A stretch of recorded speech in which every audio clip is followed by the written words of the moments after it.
There will be time for you to read the instructions and questions, and you will have a chance to check your work.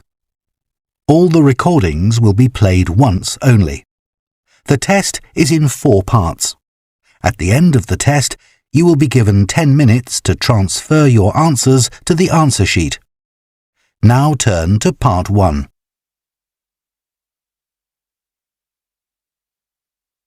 Part 1. You will hear a man phoning to inquire about a cleaning service for his apartment. First, you have some time to look at questions 1 to 5.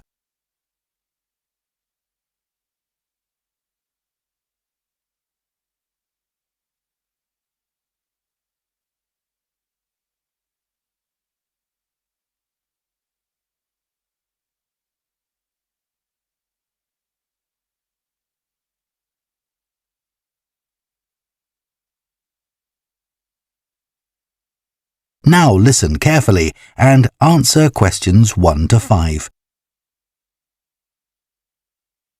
Hello, Easy Life Cleaning Services, Jacinta speaking. Oh, hello. I'm looking for a cleaning service for my apartment. Do you do domestic cleaning? Sure. Well, it's just a 1-bedroom flat. Do you have a basic cleaning package? Yes, for a 1-bedroom flat, we're probably looking at about 2 hours for a clean. So we do a thorough clean of all surfaces in each room and polish them where necessary. Does your apartment have carpets? No, I don't have any, but the floor would need cleaning. Of course, we do that in every room. And we do a thorough clean of the kitchen and bathroom. Okay. Then we have some additional services which you can request if you want. So, for example, we can clean your oven for you every week. Actually, I hardly ever use that. But can you do the fridge? Sure. Would you like that done every week? Yes, definitely. And would ironing clothes be an additional service you can do? Yes, of course. It wouldn't be much, just my shirts for work that week. That's fine. And we could also clean your microwave if you want. No, I wipe that out pretty regularly, so there's no need for that. We also offer additional services that you might want a bit less often, say every month. So, for example, if the inside of your windows need cleaning, we could do that. Yes, that'd be good. I'm on the 15th floor, so the outside gets done regularly by specialists, but the inside does get a bit grubby. And we could arrange for your curtains to get cleaned if necessary. No, they're okay. But would you be able to do something about the balcony? It's quite small and I don't use it much, but it could do with a wash every month or so. Yes, we can get the pressure washer onto that. Before you hear the rest of the conversation, you have some time to look at questions 6 to 10.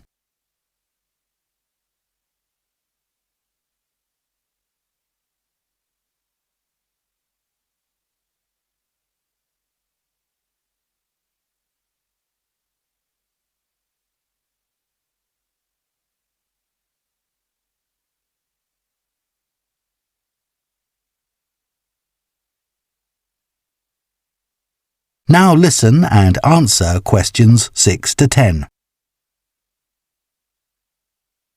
Now, if you're interested, we do offer some other possibilities to do with general maintenance. For example, if you have a problem with water and you need a plumber in a hurry, we can put you in touch with a reliable one who can come out straight away. And the same thing if you need an electrician. Right, that's good to know. I've only just moved here, so I don't have any of those sorts of contacts. And I don't know if this is of interest to you, but we also offer a special vacuum cleaning system which can improve the indoor air quality of your home by capturing up to 99% of all the dust in the air. So if you're troubled by allergies, this can make a big difference. Right, in fact, I don't have that sort of problem, but I'll bear it in mind. Now, can you tell me a bit about your cleaning staff? Of course. So all our cleaners are very carefully selected. When they apply to us, they have to undergo a security check with the police to make sure they don't have any sort of criminal background. And of course, they have to provide references as well. Then if we think they might be suitable for the job, we give them training for it. That lasts for 2 weeks, so it's very thorough, and at the end of it they have a test. If they pass that, we take them on, but we monitor them very carefully. We ask all our clients to complete a review of their performance after every visit and to email it to us, so we can pick up any problems straight away and deal with them. Okay, well, that all sounds good. And will I always have the same cleaner? Yes, we do our best to organise it that way, and we usually manage it. Good, that's fine. Right, so I'd like to go ahead and... That is the end of Part 1. You now have half a minute to check your answers to Part 1.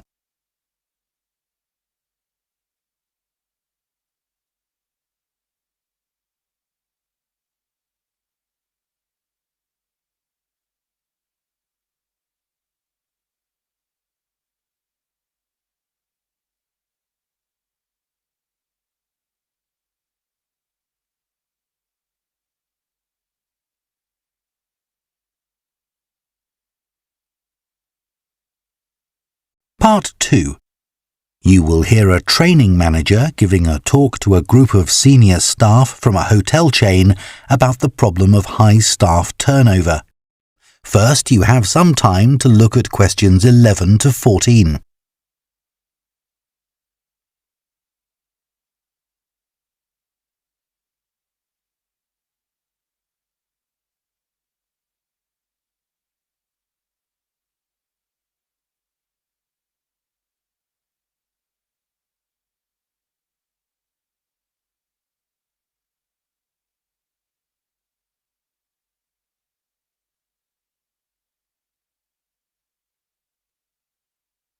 Now listen carefully and answer questions 11 to 14. As many of you here today have worked in the hotel industry for some time, I'm sure you have experienced the problem of high staff turnover in your hotels. Every hotel relies on having loyal and experienced members of staff who make sure that everything runs smoothly. If staff are constantly changing, it can make life difficult for everyone. But why do staff leave frequently in many hotels? Of course, many hotel jobs, such as cleaning, are low-skilled and are not well paid. A lot of managers think it's this and the long hours that are the main causes of high staff turnover. But what they don't realise is that it's the lack of training in many hotel jobs which is a huge factor. So what kind of problems does a high turnover of staff cause? Well, having to recruit new staff all the time can be very time-consuming, and managers may have to cover some duties while waiting for new staff to arrive. This means they don't have time to think about less immediate problems, such as how to improve their service. When staff leave, it can also severely affect the colleagues they leave behind. It has a negative effect on remaining staff, who may start to feel that they too should be thinking about leaving. So what can be done to change this situation? Firstly, managers should stop making basic errors which leave their staff feeling upset and resentful. When organising shifts, for example, make sure you never give certain staff preferential treatment. All staff should be given some choice about when they work, and everyone should have to work some evening and weekend shifts. If you treat staff fairly, they'll be more likely to step in and help when extra staff are needed. Keeping staff happy has other tangible benefits for the business. Take the Dunwich Hotel as an example. It had been experiencing a problem with staff complaints and, in order to deal with this, invested in staff training and improved staff conditions. Not only did the level of complaints fall, but they also noticed a significant increase in the amount each customer spent during their stay. They have now introduced a customer loyalty scheme, which is going really well. Before you hear the rest of the talk, you have some time to look at questions 15 to 20.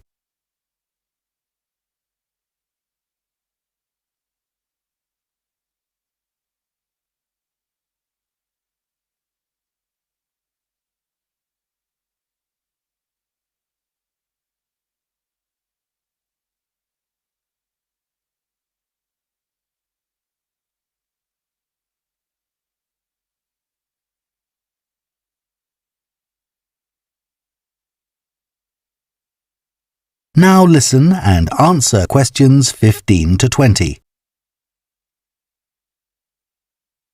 Now I'd like to look at some ways you can reduce staff turnover in your hotels.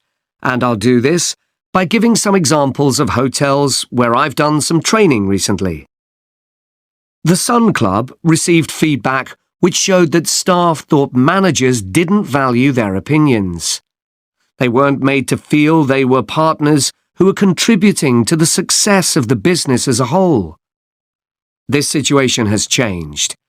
Junior staff at all levels are regularly invited to meetings where their ideas are welcomed.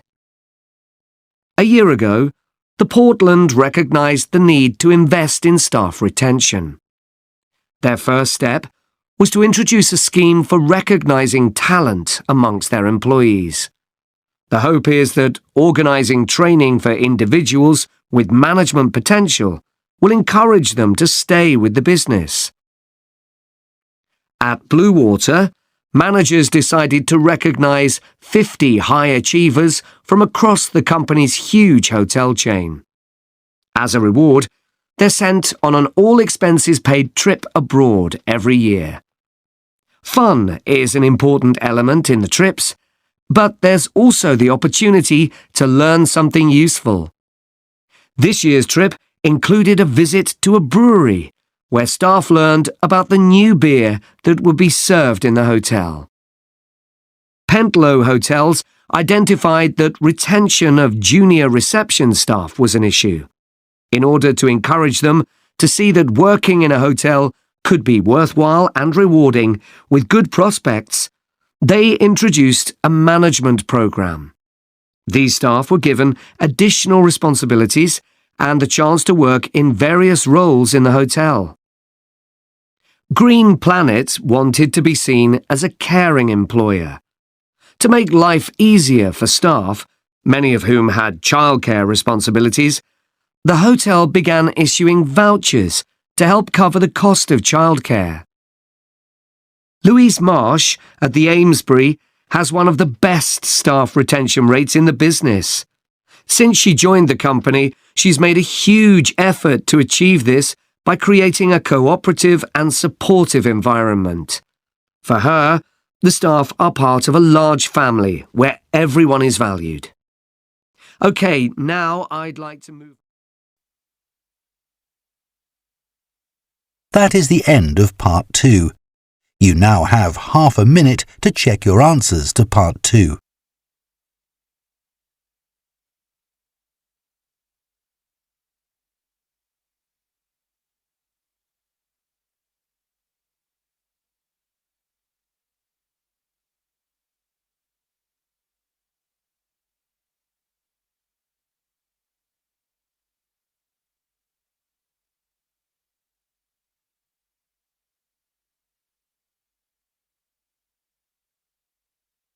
Part 3.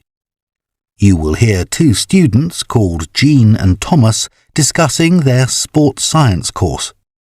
First, you have some time to look at questions 21 to 24.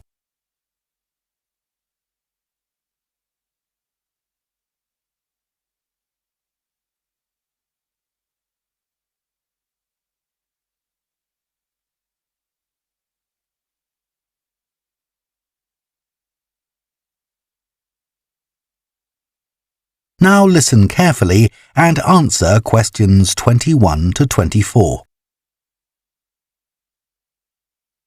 Hi, Thomas. How are you enjoying the course so far? Yeah, I think it's good. Remind me, why did you decide to study sports science? Didn't you want to be a professional athlete when you were at school? Yeah, that was my goal. And all my classmates assumed I would achieve it. They thought I was brilliant. That must have been a nice feeling. I thought I could win anything. There was no one who could run faster than me. Exactly. So what happened? Did your mum and dad want you to be more academic? Not at all. Perhaps they should have pushed me harder, though. What do you mean? I think I should have practiced more.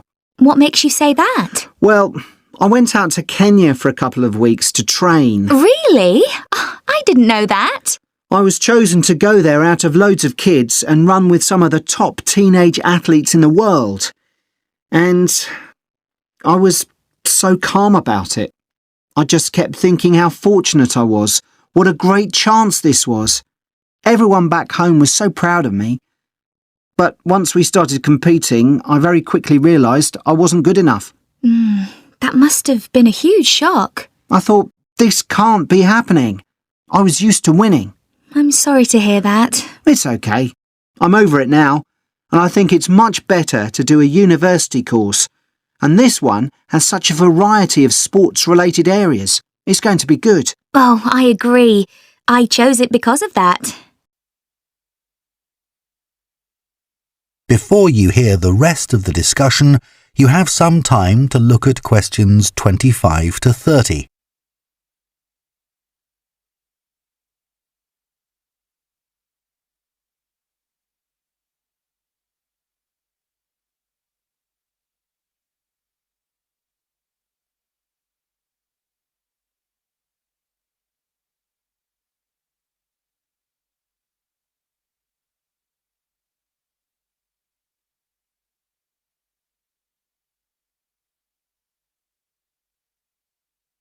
Now listen and answer questions 25 to 30.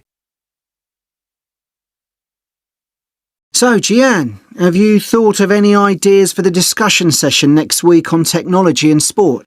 We have to cover more than one sport, don't we? Yeah. You know, we always think technology is about the future, but we could gather some ideas about past developments in sport. Look at early types of equipment, perhaps. I remember reading something about table tennis bats once, how they ended up being covered with pimpled rubber. 'Cause they were just wooden at first, I'd imagine. Yeah. In about the 1920s, a factory was making rolls of the rubber in bulk for something like horse harnesses. Really? Yeah, and someone realised that it would make a perfect covering for the wooden bats. So, what about cricket? That's had a few innovative changes. Maybe the pads they wear on their legs? I don't think they've changed much, but I'm just looking on the internet.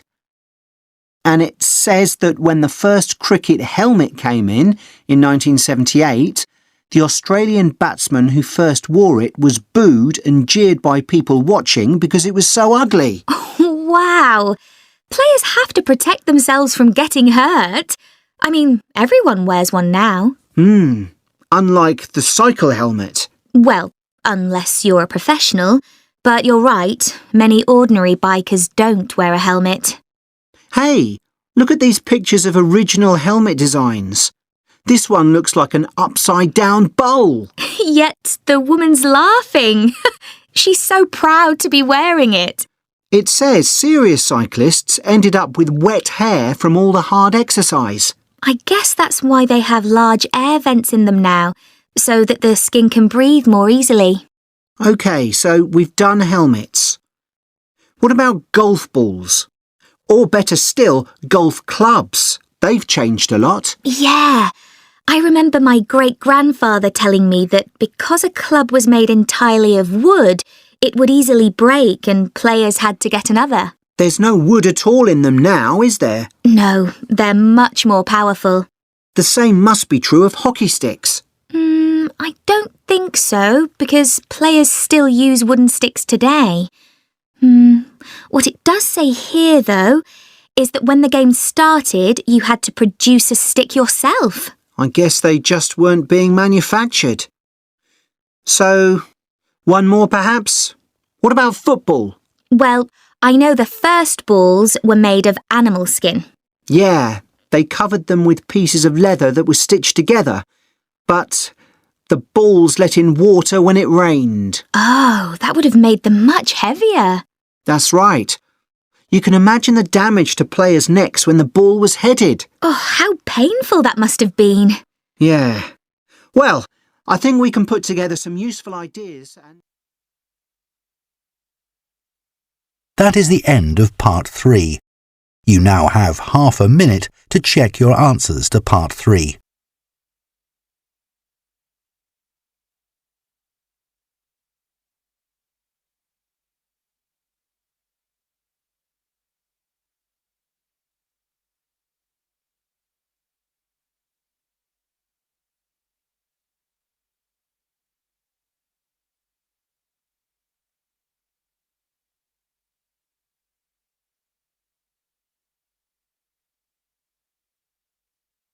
Part 4.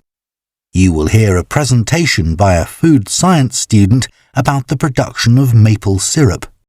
First, you have some time to look at questions 31 to 40.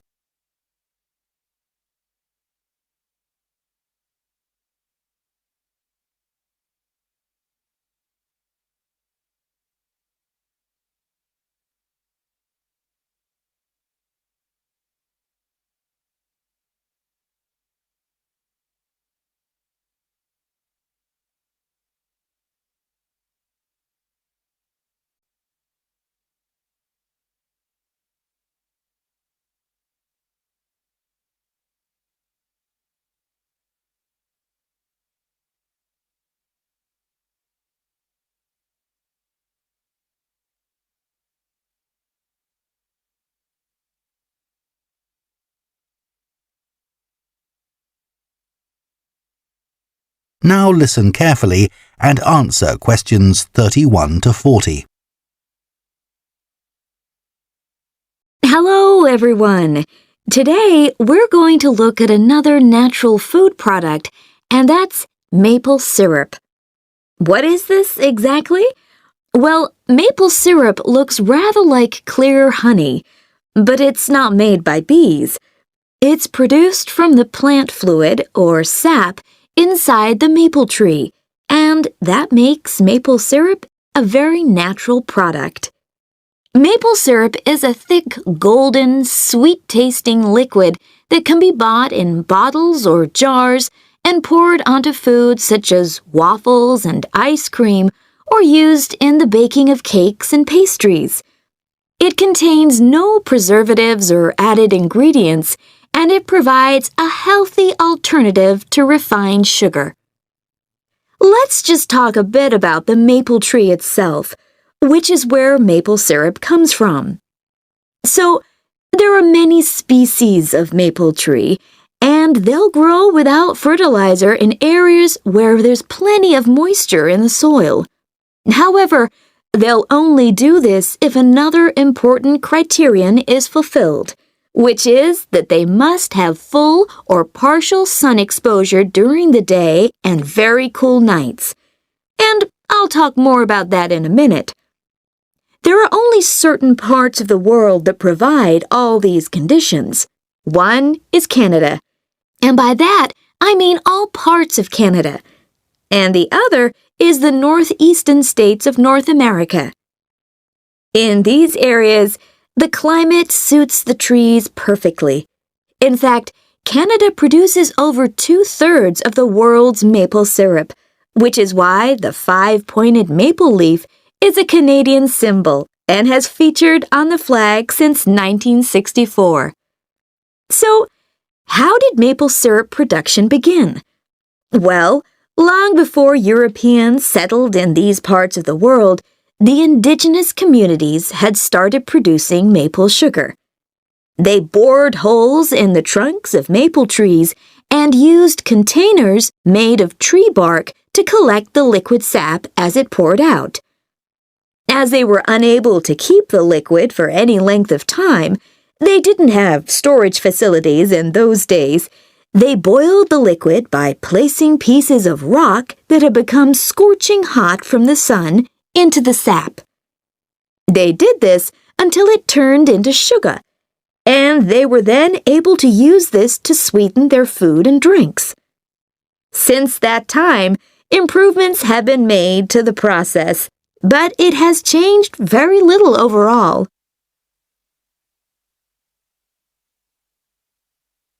So, let's look at the production of maple syrup today. Clearly, the maple forests are a valuable resource in many Canadian and North American communities. The trees have to be well looked after, and they cannot be used to make syrup until the trunks reach a diameter of around 25 centimeters. This can take anything up to 40 years. As I've already mentioned, maple trees need the right conditions to grow and also to produce sap. Why is this? Well, what happens is that during a cold night, the tree absorbs water from the soil, and that rises through the tree's vascular system. But then, in the warmer daytime, the change in temperature causes the water to be pushed back down to the bottom of the tree.